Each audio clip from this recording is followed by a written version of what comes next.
Hello everyone, welcome to my channel. Let's invest in your future with Financial IQ.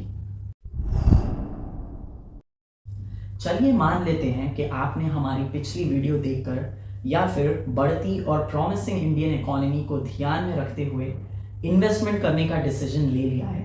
बहुत बढ़िया। अब आपको ये जान लेना भी ज़रूरी है कि फाइनेंशियल मार्केट में कितने इन्वेस्टमेंट ऑप्शंस अवेलेबल हैं ताकि आप सही डिसीजन लेकर अपने पोर्टफोलियो को डाइवर्सिफाई कर सकें। तो आज की इस वीडियो में हम इसी बात पर डिस्कशन करेंगे। चलिए शुरू करते हैं। आपने किसी दोस्त या रिश्तेदार से शेयर मार्केट के बारे में जरूर सुना होगा। वो सारी कंपनीज जो बॉम्बे स्टॉक एक्सचेंज या नेशनल स्टॉक एक्सचेंज पर पब्लिकली लिस्टेड है, जहां आप इन सारी कंपनीज के शेयर्स खरीद या बेच सकते हैं, इसे स्टॉक मार्केट या इक्विटी कहा जाता है।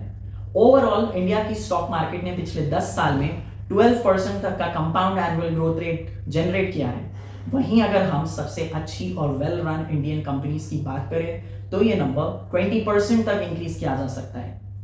बहुत सारी कंपनीज अपने शेयर होल्डर्स को डिविडेंड के द्वारा भी रिटर्न्स देती है।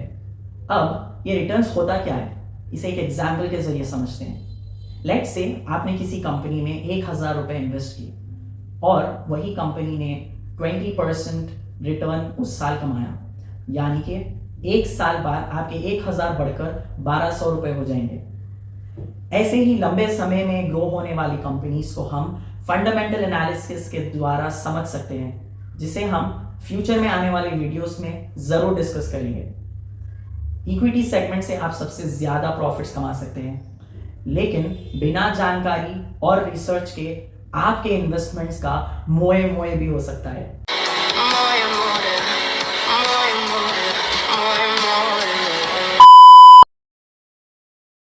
क्या आपने कभी सोचा कि गवर्नमेंट्स अपने बड़े इंफ्रास्ट्रक्चर प्रोजेक्ट्स कैसे फंड करती है? सही सोचा, टैक्स मनी के जरिए।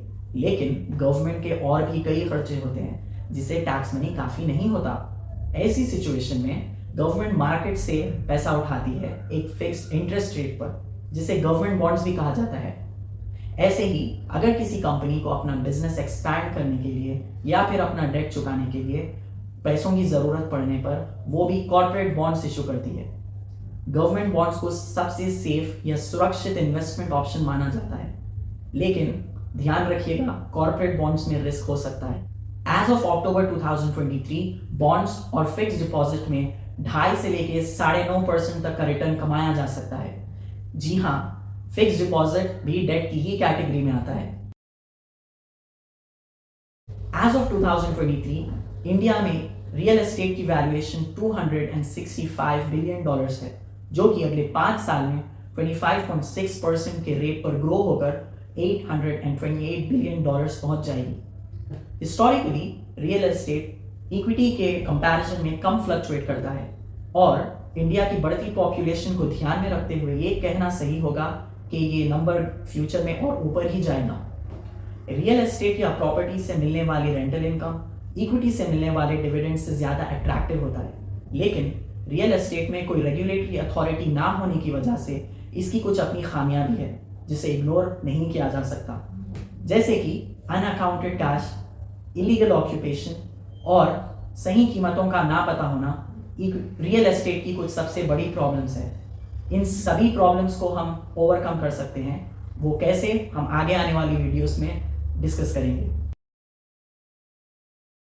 ये कहना सही होगा कि हम इंडियंस का सबसे पसंदीदा इन्वेस्टमेंट ऑप्शन गोल्ड होता है, और हो भी क्यों ना, किसी भी वॉर या इकोनॉमिक सिचुएशन के वक्त सोना अपनी चमक नहीं छोड़ता। ऐसी सिचुएशंस में इक्विटी, रियल एस्टेट और दूसरे कई सेक्टर्स क्रैश कर जाते हैं, लेकिन सोने और चांदी की कीमतों पर कोई खास असर नहीं होता। कोविड-19 पैंडेमिक इसका एक बहुत अच्छा एग्जाम्पल है।